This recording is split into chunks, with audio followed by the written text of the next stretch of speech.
Hello everyone, welcome to the Africam show, brought to you by explore.org. My name is Russell Gerber,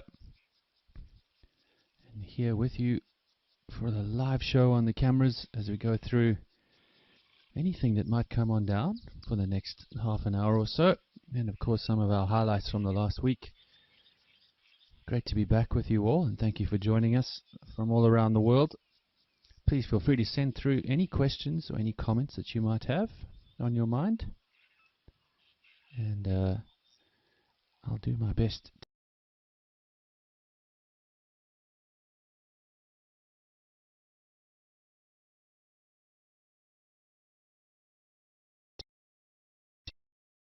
to get what might come down. Of course, this is all live. Sorry for the slightly late start today. Again, not always easy with technology out in the bush, but we're here with you now, and hopefully, as I said, we get some fun things on the cameras. But we absolutely do have some great highlights from the last week or so. As I mentioned, we've had some really great sightings as usual.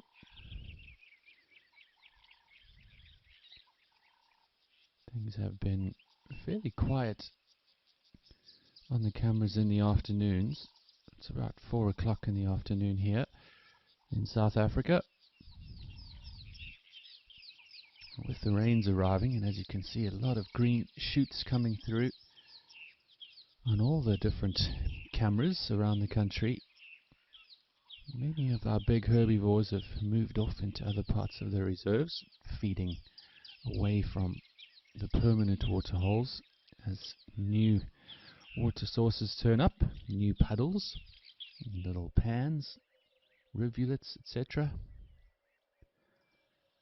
And we just crossed over to Tembe, so we have a look at some impala here in the foreground.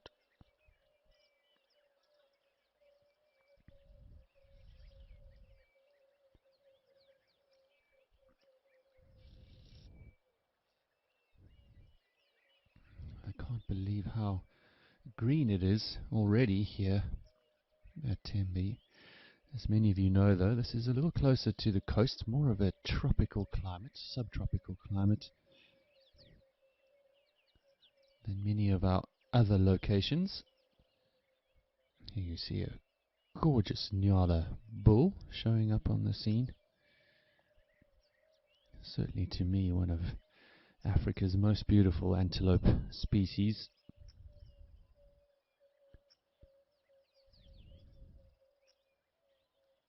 You can see the herbivores enjoying some lush new green grass.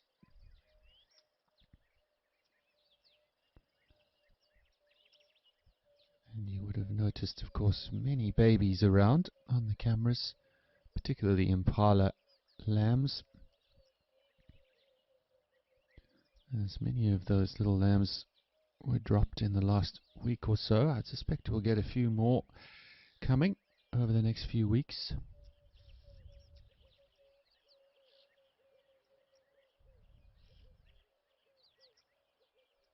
It's always amazing to me how quickly all the antelope pick up condition as well, as they start to put on a little bit more muscle, a little bit more fat.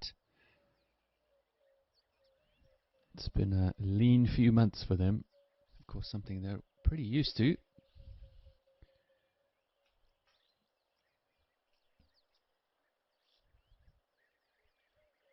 Africa can be a difficult place to live and a difficult place to grow up. Very much a feast or famine kind of life for many of the animals out there.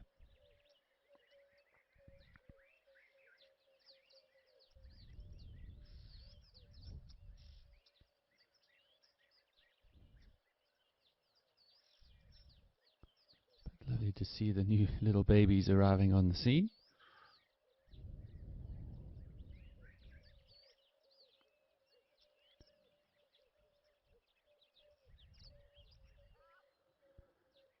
As we watch these lovely impala, why don't we go into our first highlight of the show, this one really quite fun that I really wanted to show to you.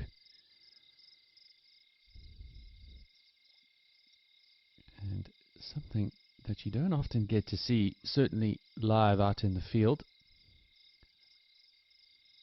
Genets can be very shy, and this is a genet in the tree here at Tembe.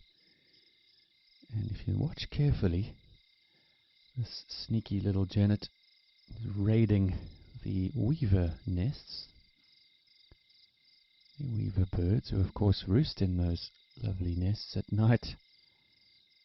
And if you watch carefully, you can actually see this chap wandering off with its prey in its mouth. If you watch now, just a moment. There you can see, if you look carefully, got something in the mouth there. So it looks like one of the adults. Now there may well be some chicks in there too, but of course the genet will go for whatever it can find. And of course they are excellent climbers. You can see how narrow the branches are that genet's climbing on. And because they're so slight in body size, they can of course get to the farthest reaches of the tree branches, and therefore no place is safe for those little weavers, even though the nests are often built with a back door, essentially, where they can escape, but at that time of night it's likely they were asleep, and the genet was just a little too quick. But still a really cool sighting. And Jackie Cornish says good afternoon. Hi Jackie, thank you for joining us. A good afternoon to you, or good morning, wherever you are. We're back live now at Tembe, of course. What you'll see is often around the edges of these little mud wallows that you can see here on camera. In the coming weeks, as more and more rain arrives, these mud wallows will slowly fill up with even more water. And if you can imagine that all over the reserve, these little mud wallows that have been dry for months, well, those are the little water sources that the animals and herbivores will use, and of course the carnivores, as they move away from the permanent water here at Tembe. So it gives them the opportunity to go to all different parts of the reserve to feed in different areas, often these areas around the edges of permanent water, and of course become quite overgrazed.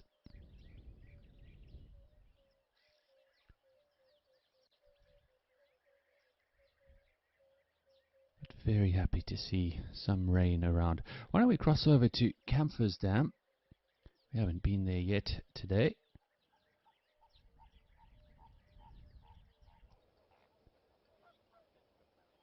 Let's see what we got hanging around here. Of course, home to our flamingos. Who's that off in the distance there?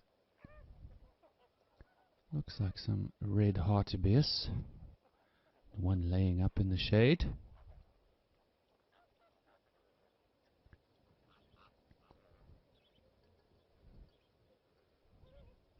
And it looks like there might have been some rain in the area as well. I saw on the weather from the last week that there was good rain heading towards this region.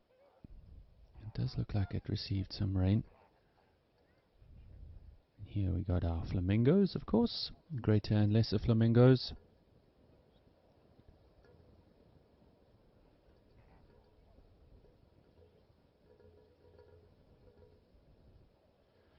And Sharon Veal, thank you for your comment, says, gee, they didn't show that on Sesame Street when they would show weavers. Indeed, Sharon, it's a little bit more rough out there than we sometimes like to think. Very difficult life for animals in the wild, of course, particularly in Africa. with the majority of species having very high mortality rates, infant mortality rates.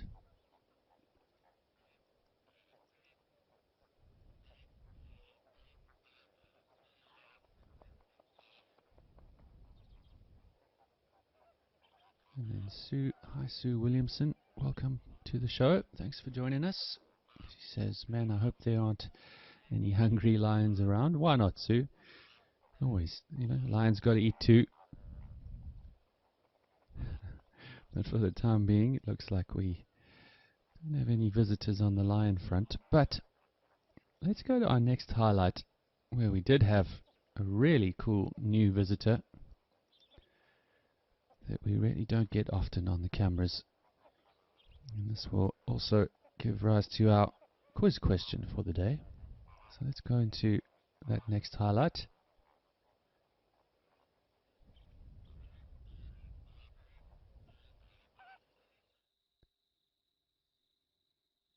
Now if you look off in the distance behind the dam, you can see that little tufted eared kitty cat walking through the grass. And that is of course very seldom seen, very shy, but actually quite common around South Africa and Southern Africa, but particularly nocturnal species. And that is of course a caracal. We didn't get a long view of it. It kind of just moved across the open plain and then disappeared. But a really, really fun sighting.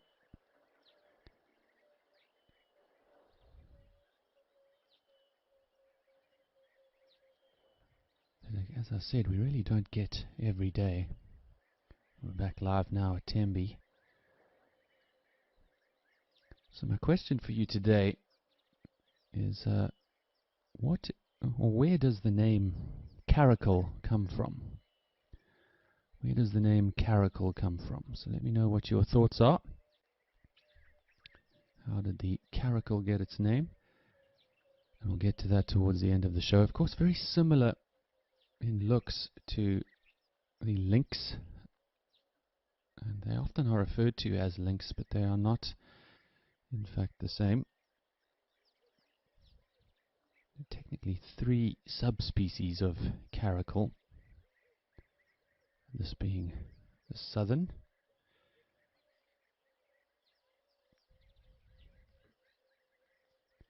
but it is indeed not a lynx. But do give me your thoughts on how you think it got its name. Why don't we go over to Olifants River? Let's see what's happening on the river. It's always fun to watch olifants. Keep your eye on that camera in the next few months as the rains arrive. It's always incredible to me how quickly the water levels come up in the river.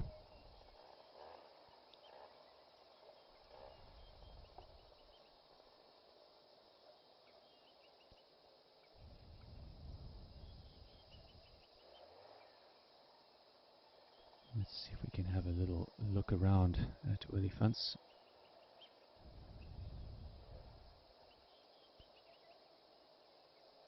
Looking on the pretty angry thorns of an acacia.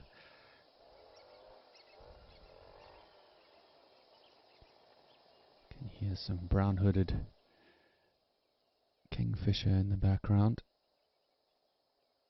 We're just looking carefully. There was a little antelope behind here.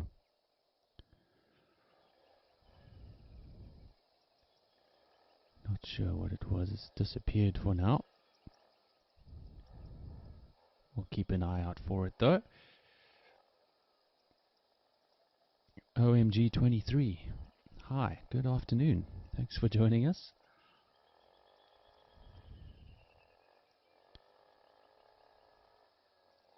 I don't see anyone hiding out there just yet. Must have been a little antelope species, perhaps a steenbok or a duiker. But I think let's head back to Tembe. All quiet on the Olifants riverfront. And the water, though, already coming up quite nicely.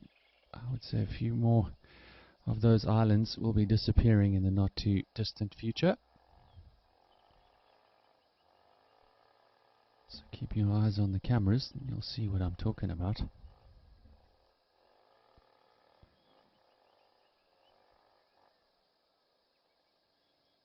But otherwise, looks like no one home on the river. So let's go back to Tembe. And I see Diane from Tampa, Florida. Welcome, Diane. Good morning. Hope you're enjoying the show with a cup of tea or coffee. On safari, it's generally required to be a gin and tonic, but for those of our friends in North America, it's probably a bit early in the morning for a gin and tonic.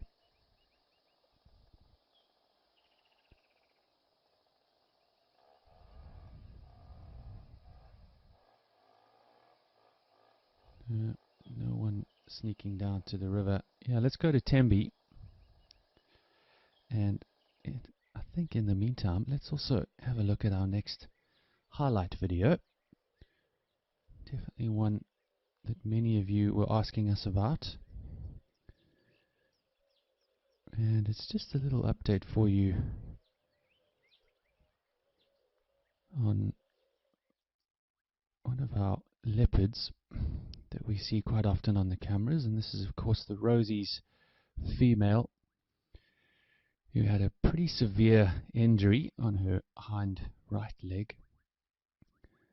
And we'll give you a chance to see now how well it is in fact healing. You can see she's also got quite a good fat belly, coming for a drink.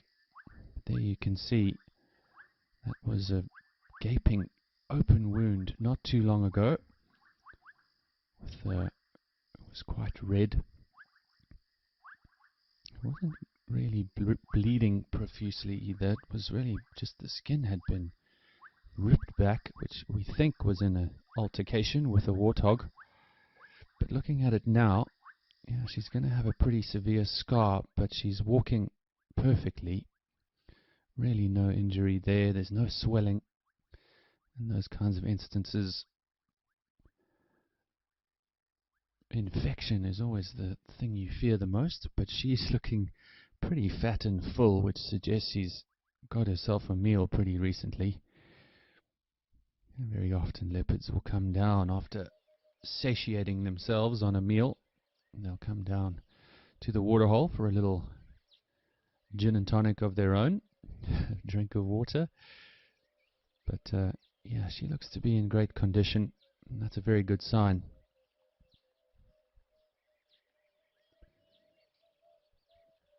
So hopefully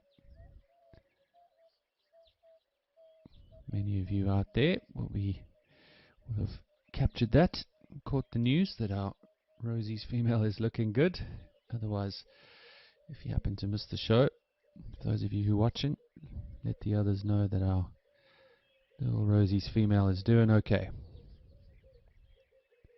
We're back live now, of course, at Tembe with all of our impala. Looks like our Nyala bull has made his way off the scene.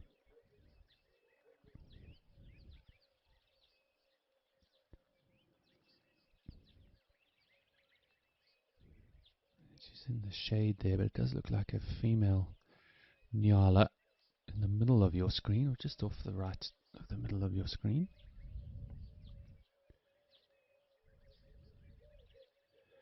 I've mentioned before on the show that though impala tend to be the most numerous and widespread antelope species in southern Africa, here in the northeastern parts of the country and even up into Mozambique, the Nyala numbers have increased significantly over the last 20 to 30 years.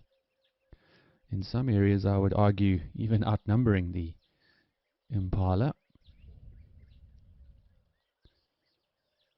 Looks like we might be lucky with that little antelope at Olifants River. Let's pop back over there quickly and see if we can catch it.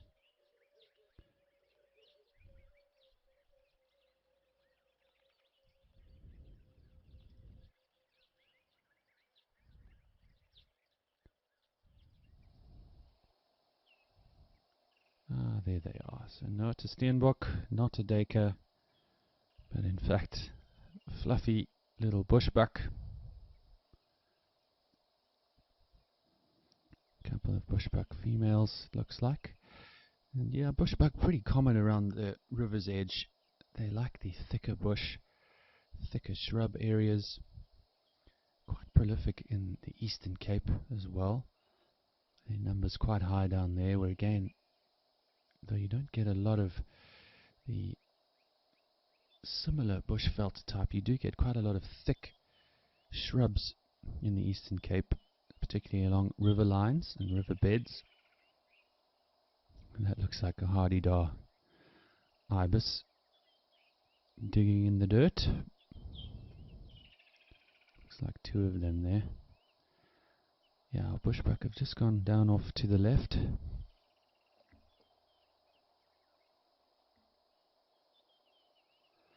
But nice to see them too. There's quite a few different antelope species we've spotted today.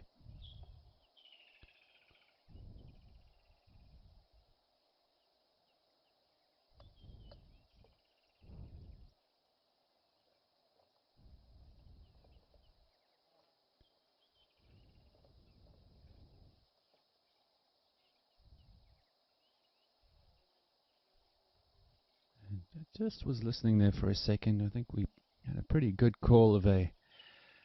There it goes. Our little woodland kingfisher. They're back in town. The sounds of summer, of course.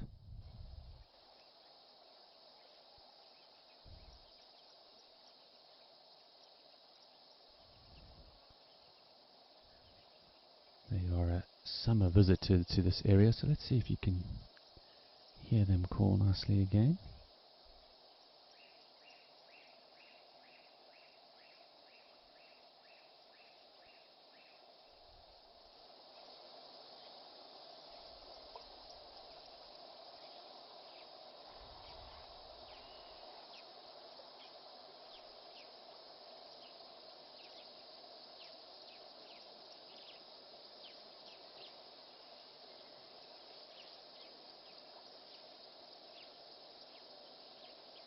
No, looks like they've gone silent on us.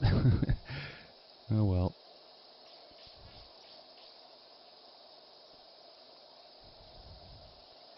Yeah, I was just talking about them and now they've gone all shy, so keep an ear out for them. But there was another clip that I wanted to show you folks before we run out of time today. We got a guess on where did the caracal get its name? And there's a good one. Hit the nail on the head. But yeah, let's go to our last highlight of the day before we run out of time, as we watch our little hardy-dars having a little feed in the shade there. Now this is quite a brutal scene, so again, for those of you with gentle stomachs or gentle souls, now's the time to look away.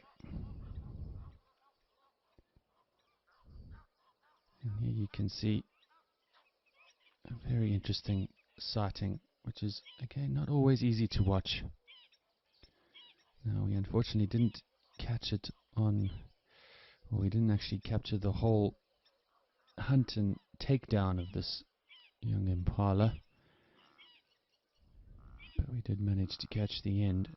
And here of course you can see a beautiful wild dog. Already a lot of that hind quarter has been fed on, and you'll see it heading off into the distance now to go retrieve some of its friends.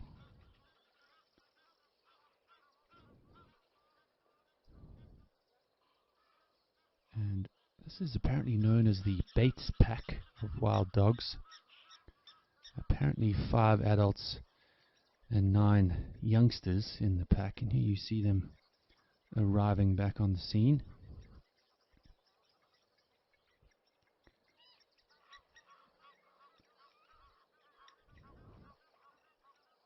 This is of course the second most endangered carnivore in Africa. One of our questions to you a couple of weeks ago is what is the most endangered? Which was of course the Ethiopian wolf. This is a sighting that, as I say, not always easy to watch, but something that many people out there in the safari world will wait their whole lives to see.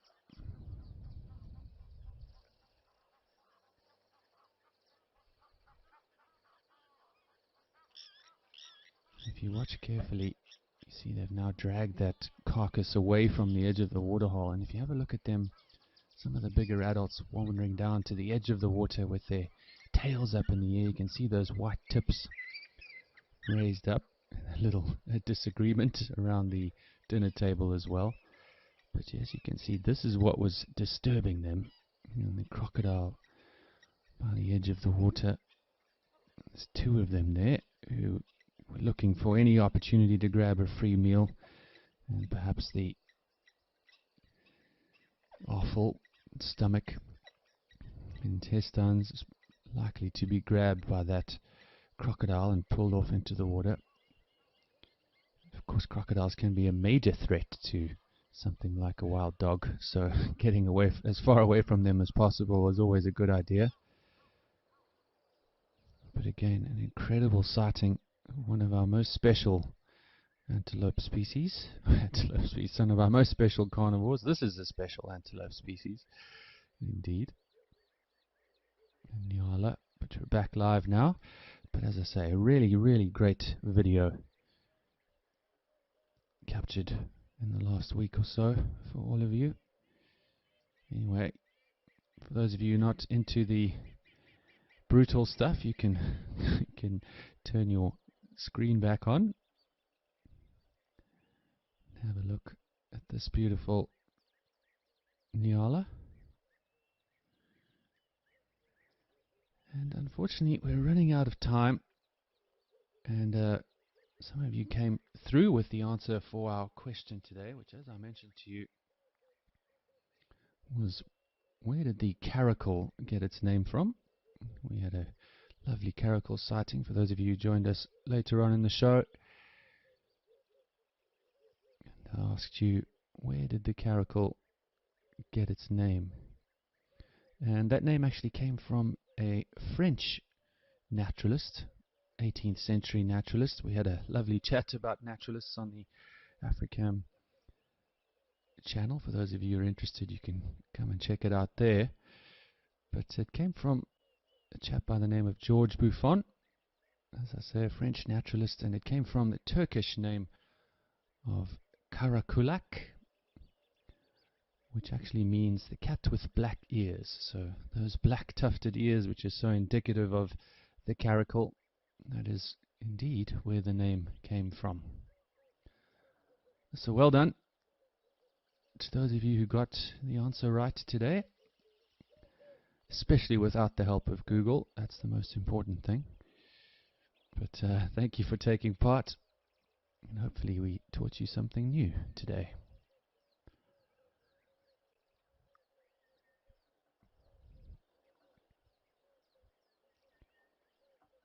And as always, folks, I will be on the Explore chat site just after this, answering some of your questions. If I did miss any during the show, I'm sorry about that.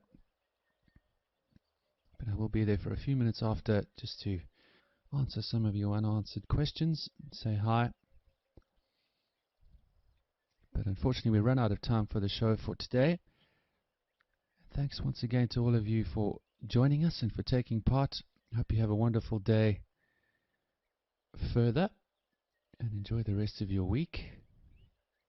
We'll be back again, same time next week for the live show. So save up some of your questions for me for then. But in the meantime, thanks again for hanging out. We'll see you then. Cheers for now.